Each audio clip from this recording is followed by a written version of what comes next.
Hey guys, welcome to the Silver Screen और आज मैं द लास्ट हीरो का 8 पार्ट एक्सप्लेन करने जा रहा हूँ।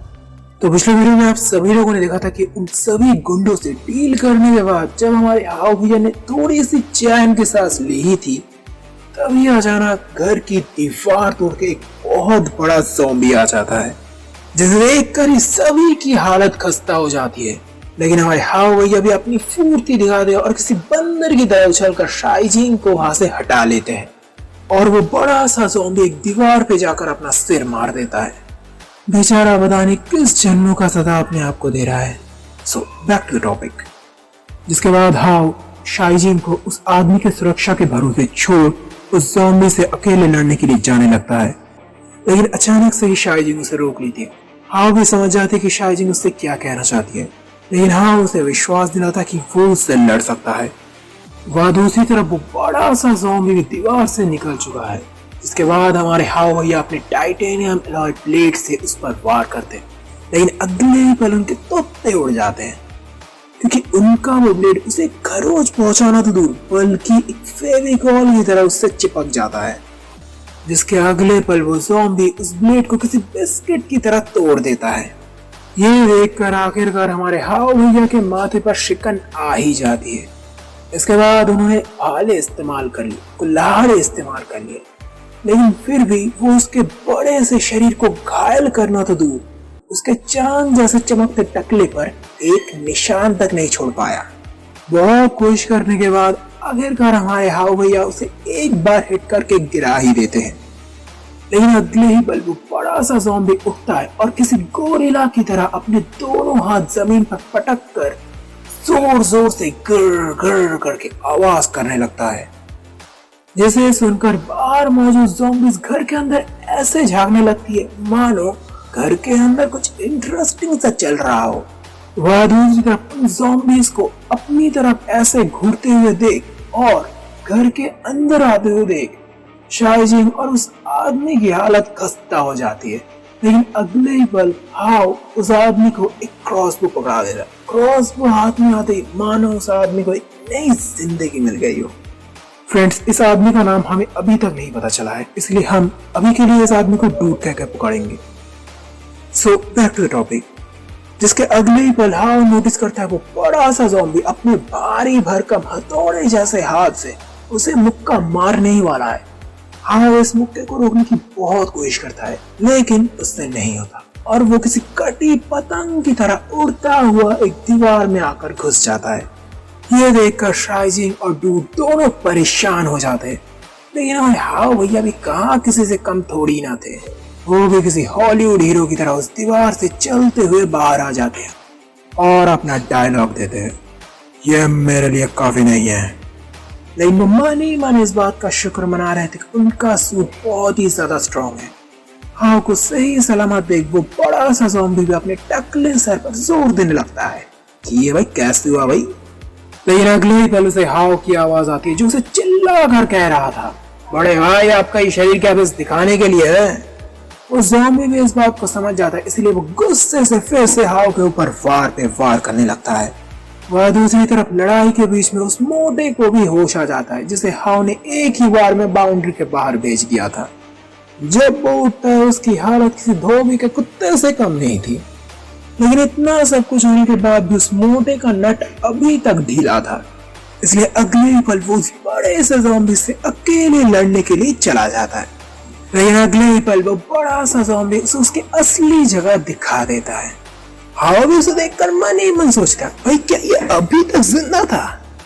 हाव को इस बात को सोचने का ज्यादा मौका नहीं मिलता, क्योंकि अगले ही पल वो बड़ा सा ज़ॉम्बी छोटे छोटे ज़ॉम्बीज़ को उसकी तरफ किसी गेंद की तरह फेंक रहा था।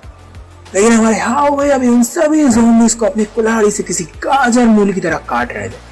लेकिन शायद हमारे हाव भैया की किस्मत आज छुट्टी पे थी, इसलिए अगले ही पल उनकी कुल्हाड़ी उन्हें टाटा बाय बाय बोल देती है। और वह दूसरी तरफ वो बड़ा सा ज़ॉम्बी भी कुछ कम नहीं था। वो तो हाव के पीछे ऐसे पड़ा था मानो किसी हड्डी के पीछे कुत्ता पड़ा हो। लेकिन तभी खुशकिस्मती से एक तीर आकर उस ज़ॉम्बी के आंख में लग जाती है। इससे हाव को कुछ समय के लिए वक्त मिलता है। ये कोई और नहीं, ये डूड था जो बाकी सभी ज़ॉम्बी से निपट चुका था। अगले ही पल हाओ नोटिस करता है वो बड़ा सा ज़ॉम्बी किसी पागल सांड की तरह उसी की तरफ आ रहा है। लेकिन अब हमारे हाओ भैया भी पूरी तरह से तैयार थे, इसलिए वो अपने हाथ पीछे लेकर एक मुक्का बनाते हैं और अपनी पूरी ताकत से उस बड़े से ज़ॉम्बी के पेट में पंच मारते हैं, जिससे उस बड़े से ज़ॉम्बी का पेट किसी गुब्बारे की तरह फूट जाता है। कुछ पल बाद हाओ नोटिस करता है उस बड़े से ज़ॉम्बी को मारने की वजह से उसे बहुत सारे पॉइंट्स मिले। ये देखकर हाओ का दिल गार्डन गार्डन हो जाता है, क्योंकि बहुत समय बाद उसे ये सभी पॉइंट्स मिले हैं। लेकिन उसे इस बात का भी दुख होता है कि उस ज़ॉम्बी को मारने की वजह से उसके बहुत सारे हथियार बर्बाद हो चुके हैं। लेकिन हाओ को ये सब सोचने का ज्यादा मौका नहीं मिलता, क्योंकि अगले ही पल वो बेहोश होने लगता है। लेकिन बेहोश होने से पहले ही वो शाइजिंग को देख लेती है, जो उसी का नाम लेते हुए उसी की तरफ आ रहा था।